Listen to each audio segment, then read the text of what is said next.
नमस्कार, मैं प्रवीण अलावत हूँ। आप सबकी खबर टीवी देख रहे हैं।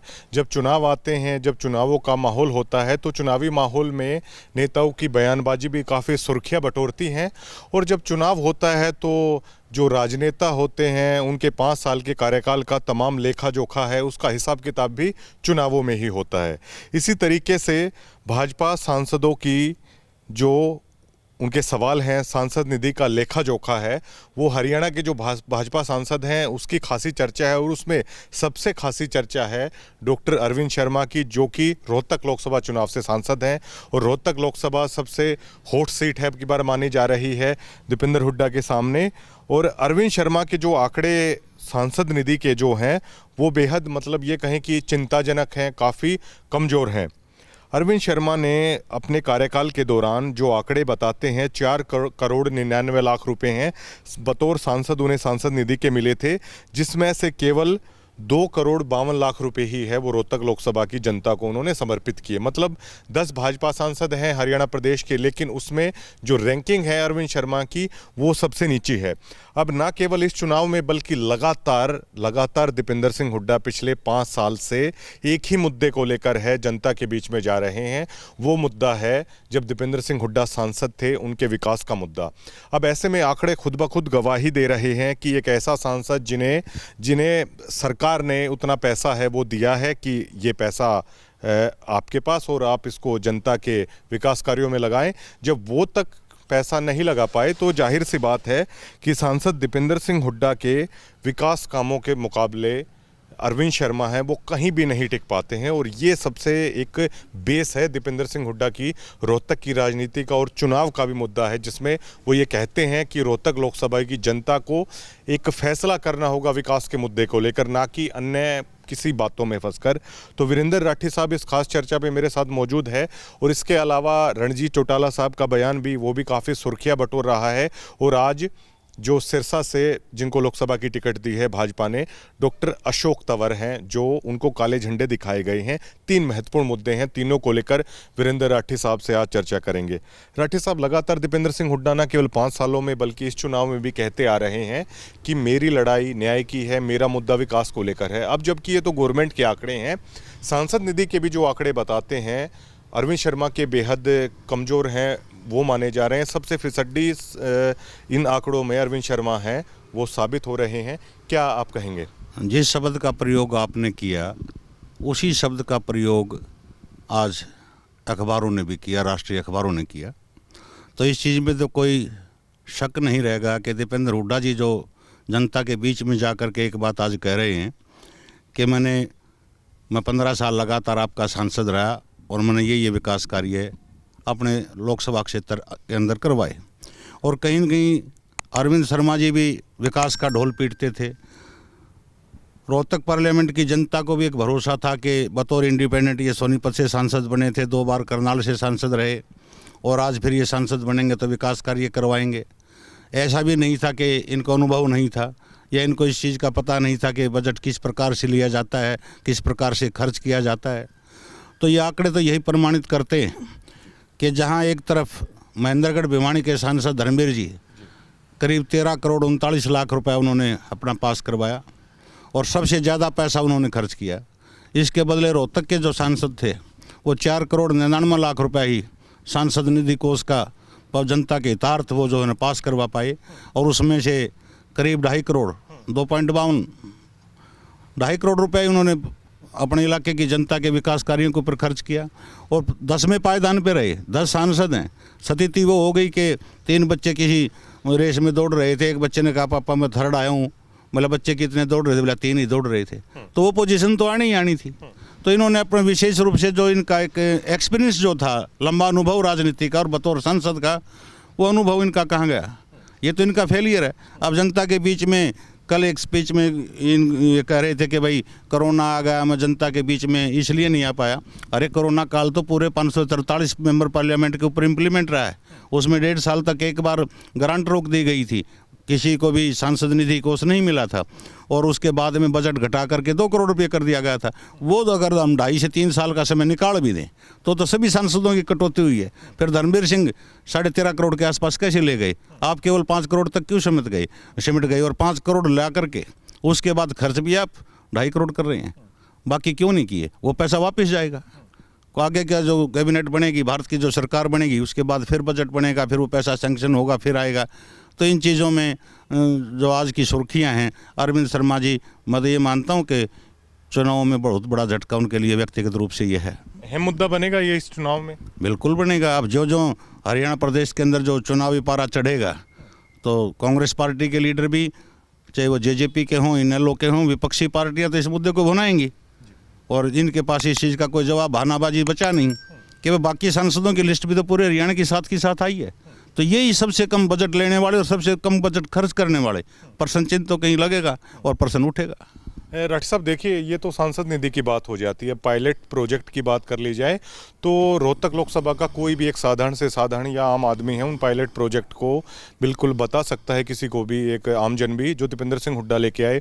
उसमें मैं बात कर लूँ बाड़सा एम्स की, और ये केवल कैंसर इंस्टीट्यूट ये नहीं है, दीपेंद्र सिंह हुड्डा लगातार कहते हैं, बल्कि 13-14 इंस्टीट्यूट और भी इसमें थे जो भाजपा है उनके पायलट प्रोजेक्ट को इम्प्लीमेंट नहीं कर पाई। इसी तरह आयुर्वेदिक संस्थान है देवरखाना में हुआ, वो भी दीपेंद्र सिंह हुड्डा का था। महम में कार्गो एयरपोर्ट था, हालांकि उसको जेवर उठा के ले गए। इसी तरह बात हो जाती है रेल कोच फैक्ट्री की, रोहतक लोकसभा में वो दीपेंद्र हुड्डा लेके आए। महम हासी रेल लाइन का मुद्दा भी अभी है, वो काफ़ी हुआ। उसमें जज्जर की रेलवे लाइन की बात हो जाती है।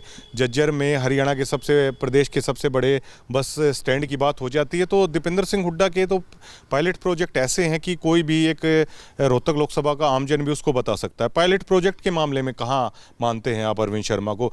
मेट्रो की खासतौर से बात हो जाती है। पायलट प्रोजेक्ट की तो बात हम तब उम्मीद करेंगे इनसे, तब ये जो बजट इनका बनता था ये उसको लगा ही नहीं पाए, जो पैसा इनके पास आया, जो हमने अभी चर्चा की।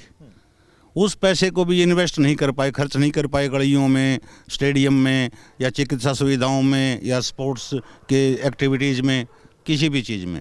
तो इतने बड़े पायलट प्रोजेक्ट की उम्मीद कैसे हम करके बैठ जाएंगे कि ये करवा पाते। आज महम की रेल लाइन का मुद्दा आपने जिक्र किया, दीपेंद्र हुड्डा जी ने तो अभी दाकड़े ये बताया है कि इतना बजट मैंने पास करवाया था, उस समय पे आई थी, ये प्रधानमंत्री थे, ये रेल मंत्री थे, उसका श्रेय ये आज ले रही हैं। झज्जर की रेल लाइन दीपेंद्र हुड्डा जी लेकर के आए थे। पूरे हरियाणा का सबसे बड़ा बस स्टैंड, जैसे आपने बताया, एम्स का की जो आपने बात की, और सबसे बड़ा जो आगे आने वाले समय में जिसका लाभ आज ही हमें दिखाई दे रहा है कि कुछ लोग तो SEZ के नाम पे विरोध कर रहे हैं, लेकिन आज SEZ के अंदर कितनी कंपनियां आई हुई हैं। इस झज्जर शहर के आसपास के इलाकों से 20 बस कर्मचारियों को 3-3 शिफ्टों में ले करके जाती हैं। लोगों को एक रोज़गार मिला है। आसपास के जो गाँव की ज़मीन आज 5-5 करोड़ रुपए के हिसाब से बिक्री शुरू हो गई। बहुत ज़्यादा आसपास के जो गाँव हैं, पासौर गाँव है जैसे, इन गाँवों के अंदर तो किराए का एक बहुत अच्छा, जो दिल्ली के अंदर जो सिस्टम था वो हो गया कि गरीब आदमी के पास भी अगर 200 गज का प्लाट है, उसमें रूम निकाल करके रेंट पर वो चढ़ाने लग गए हैं। तो पायलट प्रोजेक्ट तो दिए, और सीधी सी बात है कि जिस इलाके के अंदर बड़ी चौधर होती है उस तरफ विकास का पहिया अपने आप तेज़ गति से घूमता है। और अरविंद शर्मा जी उस विकास के ऊपर ब्रेक लगाने में तो ज़रूर कहता हूँ मैं सफल हुए हैं, उसको गति देने में सफल नहीं हो पाई। बहुत बड़ी, पिछला जो चुनाव था वो अलग प्रकार का चुनाव था, और उसमें मोदी जी की हवा मान करके आप चलो, उस हवा के में ये बैतरणी अपनी पार कर गए। लेकिन अब की बार ना तो वो इतनी हवा वाली बात है किसी विशेष पार्टी की या विशेष नेता की हवा वो, और कहीं न कहीं जनता इस चीज़ को परखेगी। आप आज पूरे किसी भी गाँव में जाओ, आप शहर में जाओ, तो जनता के अंदर एक बात है, तुलनात्मक अध्ययन जो होता था ना, वो तुलना होने लगी कि दीपेंद्र का स्वभाव कैसा।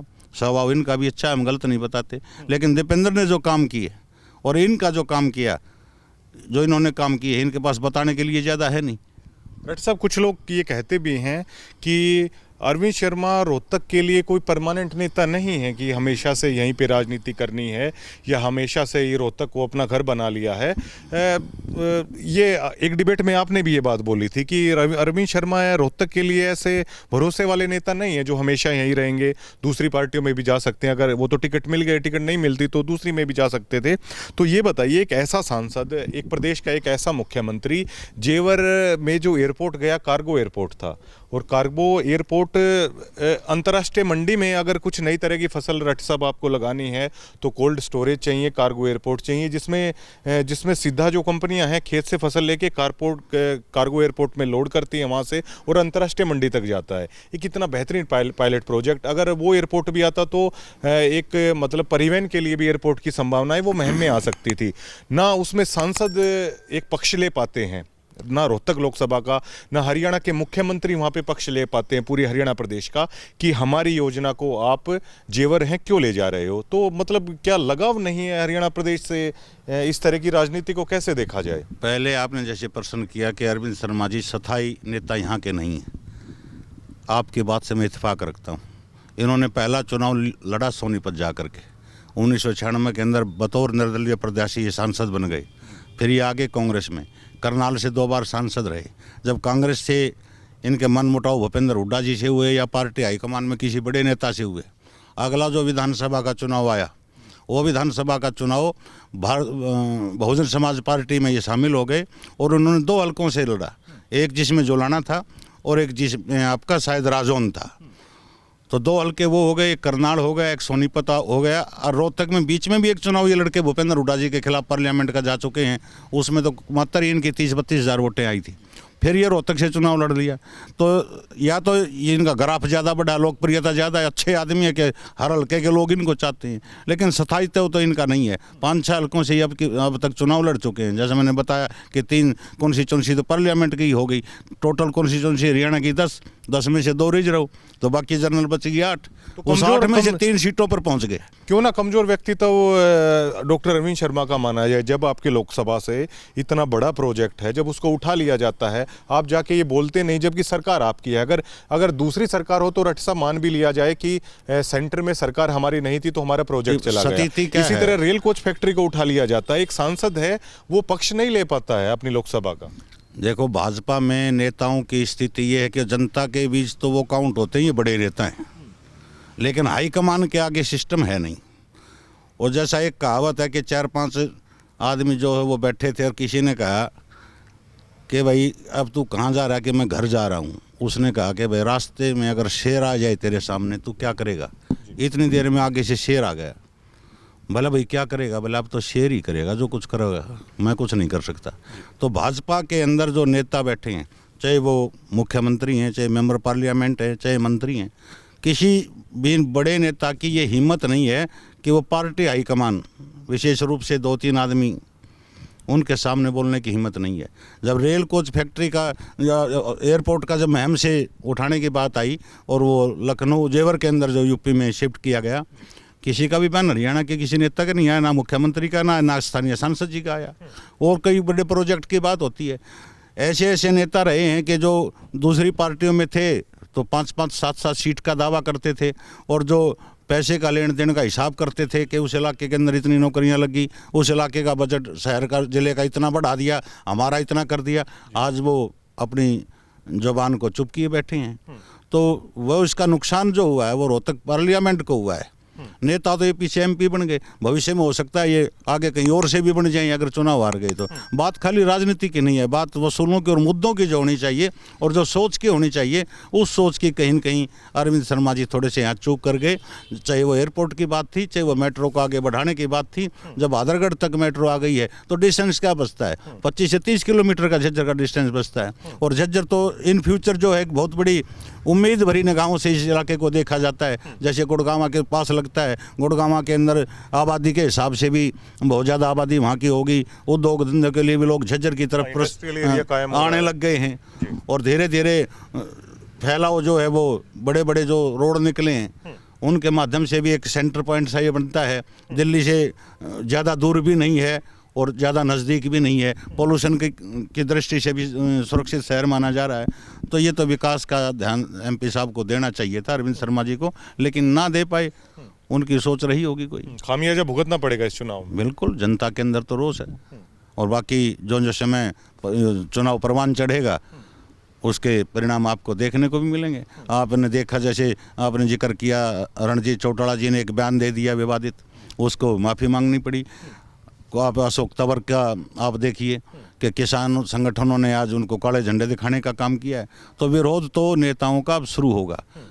और मैं तो ये मानता हूँ कि कोई भी किसी भी पार्टी का नेता जब आता है गांव के अंदर जनसभा करने के लिए, तो सेंसिबल तरीके से, जो बुद्धिजीवी पढ़े लिखे जो नौजवान हैं या बुजुर्ग हैं, कि वो ये बात पूछें कि आपका बजट पार्लियामेंट का कितना होगा, और उस बजट के ऊपर आप शिक्षा के ऊपर कितना इन्वेस्ट करोगे, हेल्थ के ऊपर कितना करोगे, सड़क के लिए कितना करोगे, पेयजल के लिए कितना करोगे, बाकी और चीज़ों के ऊपर कितना करोगे। ये जो अच्छे जो प्रश्न है वो हमें पूछने चाहिए, और उस प्रत्याशी से हमने जवाब भी लेना चाहिए, और उन्होंने जो कराया है वो बताओ, और जो नहीं कराया है तो उसके लिए या तो जनता से क्षमा याचना मांगो कि मैं ये करवा नहीं पाया, मेरा फेलियर रहा, मेरी गलती रही, आगे इसको सुधारेंगे। लेकिन कम से कम प्रश्न पूछने की हिम्मत तो करें। मैं किसी एक पार्टी विशेष की बात नहीं कर रहा हूँ, मैं किसी भी पार्टी का कोई भी प्रत्याशी आए, उसे एक समय आगा कि एक प्रकार से खुली बातचीत लोगों की हो, संवाद लोगों का हो, ताकि जनता को पता लगे कि ये हमारे हितार्थ क्या काम करने वाले हैं भविष्य के अंदर। अगर ना कर पाएँ तो उनको फिर वायदा याद भी दिलाओ। आज चेहरे बड़े नेताओं के ऊपर वोट ले जाते हैं, फिर कहते हैं हमने तो मोदी जी के नाम पे वोट ली थी, उसकी उनके नाम पे वोट मिली थी। जी, रोहतक के बाद दूसरी सीट हिसार फंस रहा है बीजेपी का चुनाव राठ साहब। जब तक कांग्रेस का प्रत्याशी डिक्लेयर नहीं होता तब तक तो हम ज़्यादा नहीं कह सकते, लेकिन चुनाव फंसता हुआ हिसार का क्लियर नजर आ रहा है। रणजीत चौटाला के बयान उनकी बौखलाहट को दर्शाता है क्या? केवल बयान नहीं है, प्रदेश के मुख्यमंत्री वहाँ 2 बार गए हैं मुख्यमंत्री बनने के बाद, और जो कार्य सावित्री जिंदल जी ने जिस दिन भारतीय जनता पार्टी की सदस्यता ग्रहण की थी, उस कार्यक्रम के अंदर ना तो कुलदीप बिश्नोई जी थे और ना आपके कैप्टन अभिमन्यु जी थे। तो इन नेताओं की कहीं के तो अंदर खाने नाराजगी, परेशान गुटबाजी ये कहेंगे इसे आप? गुटबाजी का तो सीधा संकेत है। एक कैबिनेट बदली, एक मुख्यमंत्री बदले गए। अनिल विज जी का आप इंटरव्यू सुन के देखो, उन्होंने कहा कि मैंने खुद मना किया था कि मैं इस कैबिनेट का हिस्सा नहीं होऊंगा, और उन्होंने दावे से एक बात कही। जब ये पूछा गया पत्रकार ने कि 2014 में जो भारतीय जनता पार्टी सत्ता में हरियाणा प्रदेश में आई, उसको लाने वाले कौन थे, कि कौन सा फैक्टर मानते हैं, उन्होंने बड़ी छाती ठोक के सीना तान के कहा मैं लेके आया था, ये डिमांड मैंने उठाई थी, हम बगैर समझौते के अकेले हम चुनाव लड़ेंगे, और हमने सरकार बनाई, हम सत्ता में आए। तो वो नेता भी आज कहीं न कहीं नाराज हैं। पार्टी कार्यक्रमों में जो ये पार्लियामेंट का सिस्टम चला हुआ है, 1-2 कार्यक्रम उन्होंने वो भी मिस किए हैं। इसी प्रकार से कुलदीप बिश्नोई जी हैं।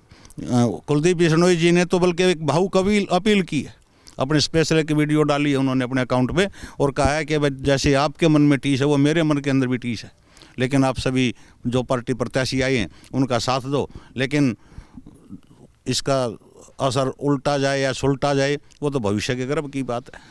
और रणजीत चौटाला जी के ऊपर तो दूसरा ठप्पा भी वहाँ पे लगेगा, भारी वाला ठप्पा लगेगा।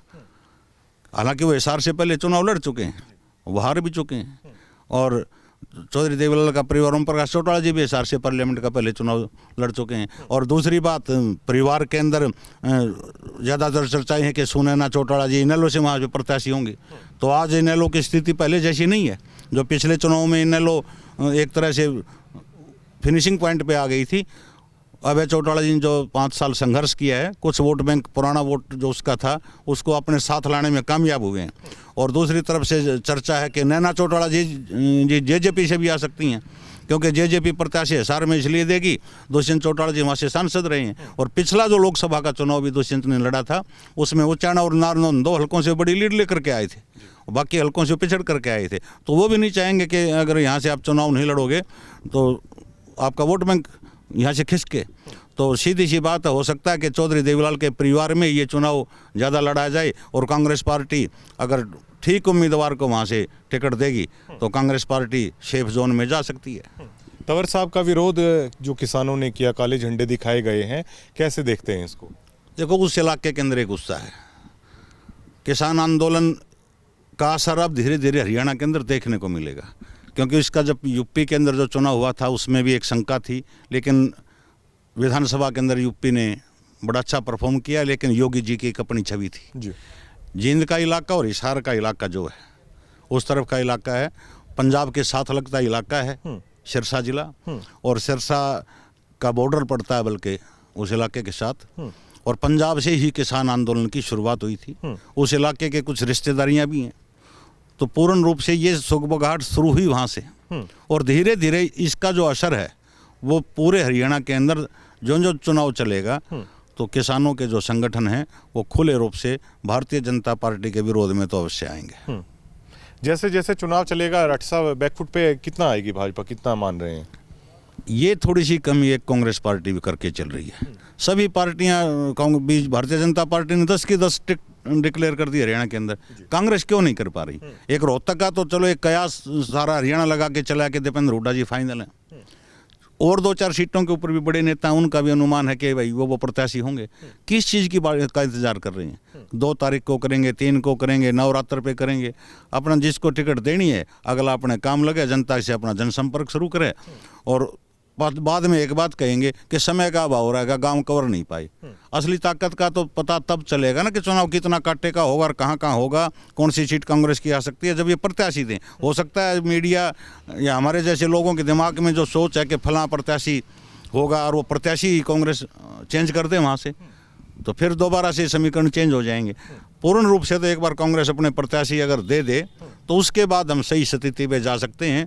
हिसार का तो हमने चुनाव इसलिए फंसता हुआ बताया है कि इनेलो के प्रत्याशी चौधरी देवलाल परिवार से हो सकती हैं, जेजेपी की प्रत्याशी चौधरी देवलाल परिवार से हो सकती हैं, और भारतीय जनता पार्टी ने चौधरी देवलाल के परिवार से वहाँ प्रत्याशी घोषित कर ही दिया है।